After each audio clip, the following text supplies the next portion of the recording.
Police का monogram लगी काली film वाली कार का फोटो मंगलवार की रात जब सोशल मीडिया पर वायरल हुआ तो कैंट इंस्पेक्टर ने उसका चालान कर दिया। दरअसल अर्दली बाजार पुलिस चौकी के सामने काली फिल्म लगी और उस ठाकुर लिखी कार पर किसी की नजर पड़ गई। उस व्यक्ति ने उसकी फोटो खींची और वीडियो बना लिया। सोशल मीडिया पर फोटो वायरल कर लिखा कि राजा ई हो भौकाल, नंबर की जगह ठाकुर लिखा है। कैंट इंस्पेक्टर प्रभुनाथ ने उस कार को सीज कर दिया। कार चालक के अनुसार उसके पिता महाराजगंज जिले में बतौर इंस्पेक्टर तैनात हैं, जिसकी वजह से कार पर पुलिस लिखा मोनोग्राम लगाकर बिंदास घूमता था।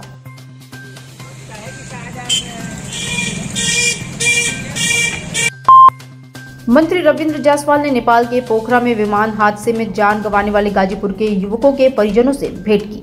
घटना पर दुख व्यक्त किया, साथ ही परिजनों को हर संभव मदद का भरोसा दिलाया। 15 जनवरी को पड़ोसी देश नेपाल के पोखरा नामक स्थान पर विमान हादसा हुआ था। इसमें गाजीपुर के 4 लोगों की मौत हो गई। इसमें अभिषेक कुशवाहा, सोनू जायसवाल, विशाल शर्मा एवं अनिल कुमार राजभर शामिल हैं। सीएम योगी आदित्यनाथ के निर्देश पर स्टैंप एवं न्यायालय पंजीयन शुल्क राज्य मंत्री रविंद्र जायसवाल, जिलाधिकारी आरिका अखौरी व पुलिस अधीक्षक ओमवीर सिंह संग विमान हादसे में मृतकों के घर पहुंचे। उनके परिजनों से मुलाकात कर सांत्वना दिया। रंग बिरंगे हॉट एयर बैलून दूसरे दिन बुधवार को भी काशी के आसमान में छाए रहे। कामाख्या स्थित CHS ग्राउंड से उड़ाए गए गुब्बारों की लैंडिंग चंदौली जिले के बुलाईपुर गांव में हुई। यहां से कार से मेहमानों को वापस निर्धारित स्टेशन पर लाया गया। हॉट एयर बैलून्स का नजारा देखने के लिए लोगों की भीड़ जुटी रही।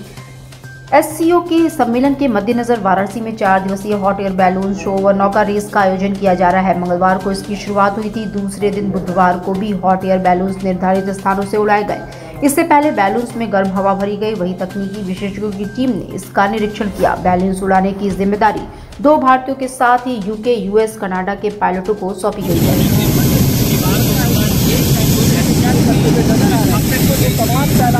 तमाम पर्यटक है वो भी पहली बार बैठक काशी में हो रही है। काशी की आतिथ्य परंपरा के अनुसार हो रहा है। अगर हम इस बीते कल की बात करें तो भाजपा के राष्ट्रीय अध्यक्ष JP नड्डा 2 दिवसीय दौरे पर 19 जनवरी को वाराणसी आएंगे। यहां काशी विश्वनाथ दरबार में दर्शन पूजन करेंगे। वहीं कार्यकर्ताओं के साथ भेंट भी करेंगे। राष्ट्रीय अध्यक्ष अगले दिन 20 जनवरी को गाजीपुर में एक चुनावी कार्यक्रम में शामिल होंगे। उनके आगमन के मद्देनजर स्थानीय कार्यकर्ताओं के स्वागत की तैयारी शुरू कर दी है। JP नड्डा का भाजपा राष्ट्रीय अध्यक्ष पद पर कार्यकाल 1 साल के लिए बढ़ा दिया गया है। कार्यकाल बढ़ने के बाद वे पहली बार 19 जनवरी को काशी आ रहे हैं। वे नई दिल्ली से बाबतपुर एयरपोर्ट पहुंचेंगे, जहां श्री काशी विश्वनाथ धाम में दर्शन पूजन करेंगे। राष्ट्रीय अध्यक्ष सर्किट हाउस में रात्रि विश्राम करेंगे। इस दौरान कार्यकर्ताओं से मुलाकात भी करेंगे। सारनाथ थाना क्षेत्र के रसूलगढ़ में मंगलवार को दिन दहाड़े चोर भोला सिंह के बंद मकान के ताले तोड़कर करीब 2.5 लाख रुपए के नकदी और आभूषण ले उड़े। घटना की जानकारी के बाद सूचना पर पुलिस पहुंची। इस मामले में गृहस्वामी ने थाने में तहरीर दी है। भोला सिंह के अनुसार वो मंगलवार की दोपहर 2 बजे शंभू सिंह व उसकी पत्नी माया देवी के साथ मिर्जापुर में अपने बहनोई चुन्नू सेठ के घर चकैया कार्यक्रम में शामिल होने गए थे। उनके 3 बेटे अपने काम पर गए थे। इस दौरान घर में कोई नहीं था। चोरों ने इसका फायदा उठाया और मुख्य गेट का ताला तोड़कर अंदर से बंद कर दिया। उसके बाद कमरे में रखे नकदी और आभूषण आदि लेकर दूसरे दरवाजे से निकल गए। शाम 7 बजे जब उनका बेटा किशन सिंह पहुंचा तो पीछे गली का दरवाजा खुला था। मड़ौरी थाना क्षेत्र के दक्षिणी ककरमत्ता में बुधवार की सुबह 30 वर्षीय रुखसाना बानो नामक विवाहित ने फांसी लगाकर खुदकुशी कर ली। मिली जानकारी के अनुसार दक्षिणी ककरमत्ता निवासी शमशेर खान के फेसबुक पर पश्चिम बंगाल निवासी शिवली बाग या नामक युवती पुत्री काशीनाथ साहू से प्रेम हुआ था। 2 वर्ष पहले शमशेर ने शिवली बाग से निकाह कर लिया और पत्नी का नाम बदलकर रुखसाना रख दिया। इसके बाद दोनों ने दक्षिणी ककरमत्ता में अपने निजी मकान में रहने लगे। मृतक के देवर अरमान खान ने बताया कि भाई शमशेर खान मंगलवार की रात पार्टी में गया था। रात्रि में 11 बजे रुखसाना ने पति को फोन किया, लेकिन पति से बात नहीं हो सकी। पति के घर न आने पर वो अपने कमरे में चली गई। अरमान खान ने बताया कि भाई शमशेर के भोर में 3 बजे वापस आने पर रुखसाना ने दरवाजा खोला। इसके बाद भाई अपने कमरे में सोने चला गया। पता चला कि मुनव्वर अहमद खान ककरमत्ता के निवासी हैं। इनकी छोटी बहू है जिन्होंने अंदर से दरवाज़ा बंद कर रखा था। तो लोग जुटे यहाँ पे, देखे अंदर से दरवाज़ा लॉक हुआ था। तो इन्होंने मड़ुआडिह थाने पे और DLW चौकी पे सूचना दिया। उसके बाद पुलिस चौकी इंचार्ज DLW अनुराग मिश्रा जी अपनी पूरी टीम के साथ आए और फील्ड यूनिट भी आई थी। तो उन लोगों ने दरवाज़ा तोड़ा और देखा कि अंदर उनकी बहू मृत पड़ी हुई थी। जी पता चला है कि जो मृतका जिसका जो एक्सपायर हुई है वो उसका पति जो है रात में कहीं शादी या किसी पार्टी से लेट में आया था, तो कुछ कहा सुनी की बातें ऐसे पता चली है। जी इनका मायका, इनकी बहू का मायका पूर्व मिदनापुर ज़िला पश्चिम बंगाल में। इनके मायके वालों को सूचना दिया गया है और चौकी इंचार्ज साहब ने भी उनसे फ़ोन से बातचीत किया है। बाकी जो है पंचनामे की कार्रवाई और पोस्टमार्टम की कार्रवाई हो रही है, उसके बाद जो भी इनका अंतिम संस्कार का काम होगा। मेस कर्मियों के दुर्व्यवहार, वाईफाई सुविधा, गुणवत्ता युक्त भोजन और पेयजल आदि समस्याओं को लेकर बीएचयू कुलपति आवास के बाहर इस भीषण ठंड में छात्राओं का धरना तीसरे दिन बुधवार को भी जारी रहा। 2 दिनों से बीएचयू के अधिकारियों ने छात्राओं से बातचीत कर धरना समाप्त कराने का प्रयास किया, लेकिन छात्राएं ठोस आश्वासन और कार्रवाई की मांग पर अड़ी हुई हैं। गौरतलब है कि न्यू पीएचडी महिला छात्रावास के मेस कर्मियों के दुर्व्यवहार समेत विभिन्न समस्याओं को लेकर सोमवार की रात छात्राएं छात्रावास से निकलकर कुलपति आवास के सामने विरोध प्रदर्शन करते हुए धरने पर बैठ गई। इस कड़ाके की ठंड से जहां घर में निकलना मुश्किल है, वहां छात्राएं दरी बिछाकर खुले आसमान के नीचे अलाव का प्रबंध कर धरना दे रही हैं। हालांकि विश्वविद्यालय प्रशासन छात्राओं से संवाद कर रहा है। यहाँ पे इसलिए बैठे हुए हैं, अपनी जो मूलभूत सुविधाएं जैसे वाईफाई हो गया और लगभग साइबर लाइब्रेरी की 80% जो कंप्यूटर सिस्टम है वो खराब पड़ा हुआ है, वो चेयर टूटी हुई है सेंट्रल लाइब्रेरी की, उसी को लेकर अभी हम लोग 2 घंटे से धरना प्रदर्शन दे रहे हैं। लेकिन यहाँ के प्रशासन के कान में जू तंग नहीं रेंग रहा है, वो तमाशा देख रहे हैं हम लोग। हमको पता है कि समय की वैल्यू क्या है, लेकिन ये लोग हमारी बिल्कुल बात नहीं सुनना है। तो मालवीय जी का यहाँ पर सपना था कि गरीब से गरीब बच्चे आके यहाँ पे आके पढ़ सके, हर जगह उन्होंने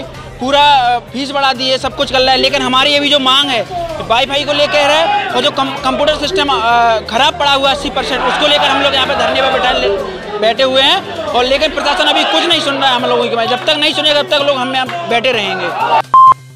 कमिश्नर कौशल राज शर्मा ने बुधवार को नमो घाट के पुनर्विकास के लिए निरीक्षण किया। इस दौरान उन्होंने नमो घाट फेज 2 का निर्माण कार्य निर्धारित समय में पूरा करने का निर्देश दिया। कमिश्नर ने नमो घाट पुनर्विकास कार्य का फेजवार विवरण जाना। इसके बाद उस परिसर में दर्ज बंजर भूमि पर बने अवैध निर्माण को तत्काल हटवाने के निर्देश भी दिए। उन्होंने कहा कि निर्माणाधीन विसर्जन कुंड की परिधि में पौधे लगाएं और अतिथियों के आवागमन के लिए संपर्क मार्ग बनाने जाए। कमिश्नर ने नमो घाट फेज 2 के कार्य में निर्माणाधीन संसाधनों का लेवल हाईएस्ट फ्लड लेवल के अनुसार विकल्प तलाशने की भी बात कही। पार्किंग स्थल बनाने के लिए भी कहा। इसके साथ ही उन्होंने कहा कि घाट पर पहले से लगी मूर्तियों को एक मंदिर में स्थापित कर दिया जाए।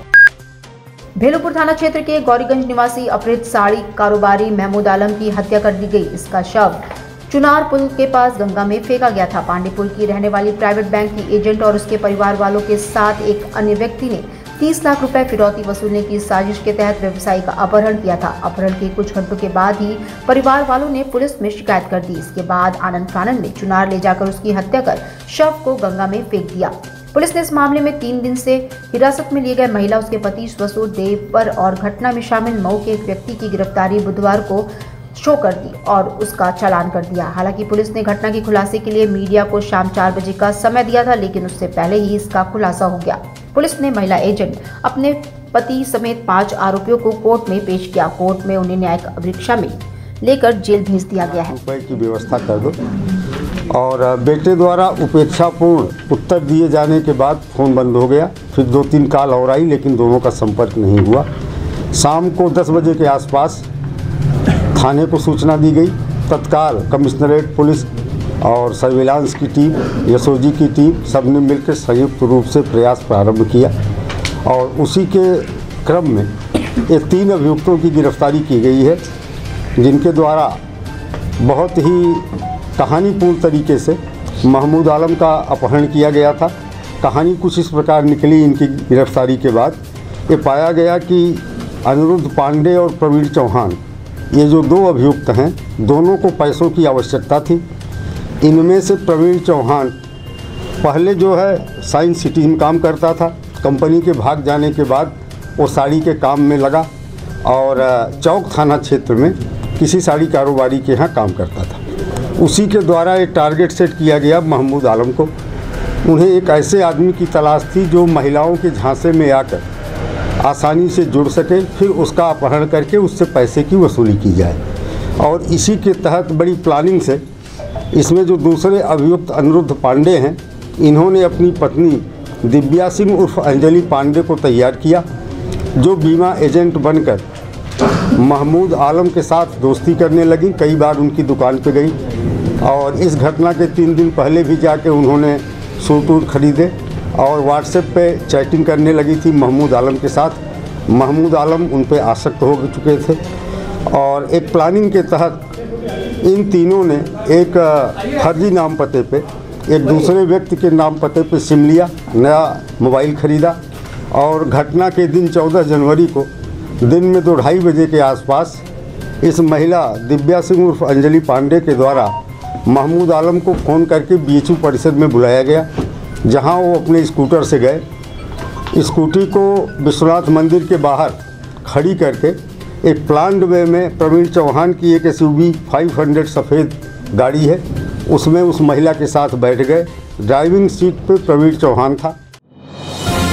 डिजिटल इंडिया का digital new platform live VNS पिछले 7 वर्षों से बनारस की सेवा में। पाइए बनारस के कोने कोने की खबर निष्पक्षता के साथ। लाइव VNS से बनारस की ताज़ा तरीन खबरों के लिए प्ले स्टोर से डाउनलोड कीजिए लाइव VNS ऐप या फॉलो कीजिए लाइव VNS को सोशल मीडिया पर।